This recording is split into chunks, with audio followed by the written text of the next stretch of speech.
emergency repairs of Lowndes County Fire Station number 5. Mr. McLeod. Yes, sir. On November 6th, Lowndes County did receive an abnormal rain event. Due to the rain event, station number 5, which is on Bemiss Road, ended up having a sewage backup of about 3 inches in depth. We did have to call in a service company to come in and remove all the flooring, 2 feet of drywall above finished floor, all the furniture, etc. We did work with the insurance and we filed a claim. And then we worked with Quarterman Construction to put together a proposal to put the station back together. Quarterman did propose $79,380.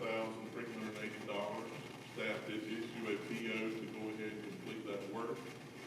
And we're now asking the commission to approve that purchase order to make it official. And again, Commissioners, Mr. McLeod, you can elaborate on this if need be.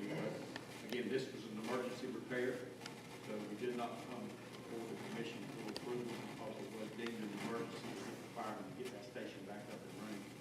So now, just all we're asking for now is just the approval of that expenditure. Do you have any questions? Quarterman was the original contractor. That is correct. And they're probably 60% complete putting it back together at this point.